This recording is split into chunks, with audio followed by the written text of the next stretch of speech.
তো আজকে আমরা বানাবো কাবাব, যেটা গরুর মাংস। এখানে আমি দিয়ে দিয়েছি প্রথমে হাফ কেজির একটু বেশি গরুর মাংস, সলিড মাংস, যেটা বড় সাইজের একটা আলু, আর ছোট বা মাঝারি সাইজের একটা আলু, আর দিয়ে দিচ্ছি কিছু ডাল। এগুলো এখন দিয়ে আমি সিদ্ধ করে নেব প্রেশার কুকারে। চাইলে আপনারা এমনি নর্মাল চুলাতে সিদ্ধ করে নিতে পারেন, প্রেশার কুকার ছাড়া কোনো সমস্যা হবে না। যত সিদ্ধ হবে তত কাবাবটা মাখতে বা ভাজতে সুবিধা হবে। আমি দিয়ে দিচ্ছি সামান্য পরিমাণ লবণ। এটা দিয়ে দিলে ভালো, প্রেশার কুকারের জিনিসটা তো খুব ইজিলি সিদ্ধ হয়ে যাবে। আর চাইলে আপনারা নাও দিতে পারেন, তবে পরবর্তীতে মাখার সময় অবশ্যই লবণ দিতে হবে। আর এখানে আমি দিয়েছি খেসারির ডাল। লবণের পরে দিয়ে দিচ্ছি আমি এই তো হাফ কাপের পরিমাণের মতো পানি, যেটা দিতে হবে সিদ্ধ করার জন্য শুধু। এরপর আমি প্রেশার কুকারটা বন্ধ করে দিব। এটা আমি ব্লেন্ড করে নিছি প্রেশার কুকারে, কয়েকটা শীষ দেওয়ার পর সিদ্ধ হওয়ার পর এটা আমি ব্লেন্ড করে নিছি। আপনারা চাইলে ব্লেন্ডার না করেও হাতে পাটায় বেটে ফেলতে পারেন। এখানে ডাল, আলু আর মাংসটা ব্লেন্ড করে কিমা করে রেখেছি। এখানে আমি পেঁয়াজ নিয়েছি বড় সাইজের 3টা। এখানে আছে 5 থেকে 6টা মরিচ গোল গোল চিকন করে কাটা। এখানে 1 চা চামচ আদা রসুন পেস্ট, আর পরিমাণ মতো ধনেপাতা।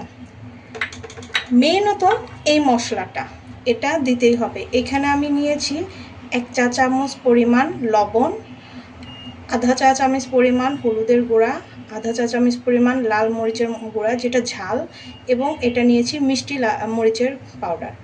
এখানে আছে গরম মশলা পাউডার আধা চা চামচ পরিমাণ, এখানে জিরা পাউডার আছে আধা চা পরিমাণ, এবং ধনের গুঁড়াও আধা চা পরিমাণ।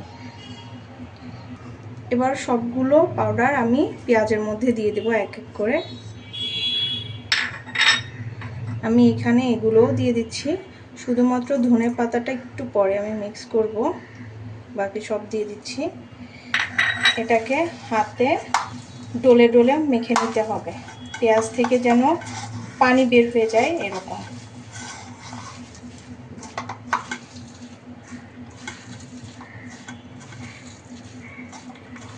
এরপর নিয়ে নিচ্ছি আমি কাবাবের মাংস কিমাটুকু,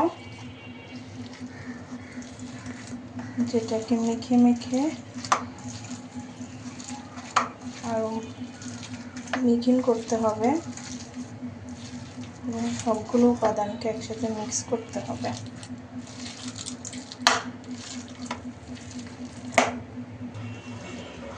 ছোট বাটিতে মাখতে সমস্যা হচ্ছিল, এই জন্য আমি একটু বড় বাটি নিয়ে ফেলছি।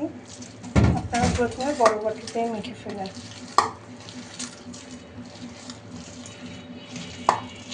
ভাজার জন্য আমি প্যান দিয়ে দিচ্ছি তেল, একটু বেশি পরিমাণ যাবে,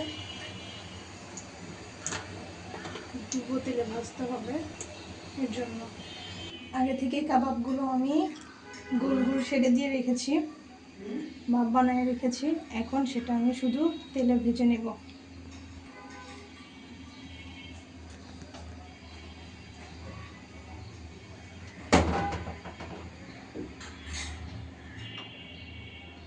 তেলটা গরম হয়ে গেছে, এখন আমি কাবাবগুলো দিয়ে দিচ্ছি।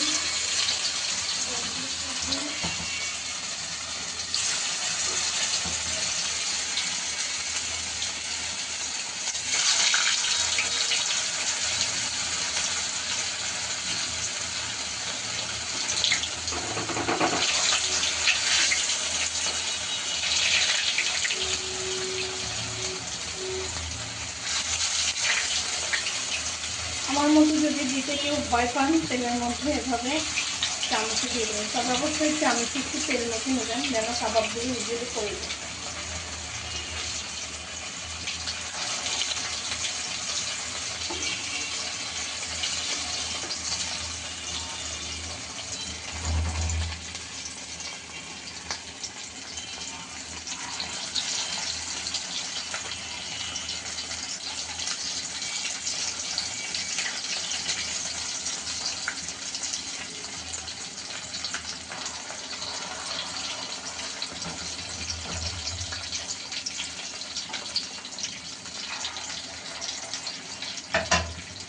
হালকা আছে আমরা কাবাবগুলো ফ্রাই করে নেব এক পাশ করে করে।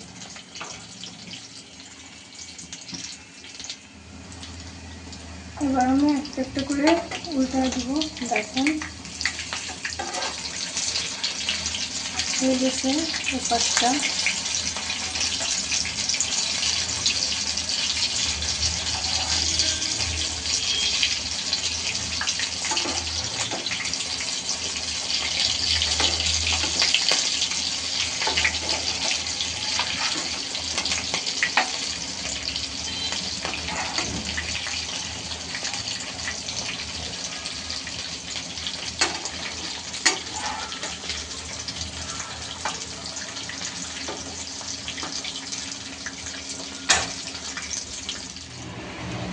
হয়ে গেছে আমাদের কাবাব। এখন আমি এক এক করে তুলে নিচ্ছি। মাশাআল্লাহ কি সুন্দর একটা কালার এসেছে।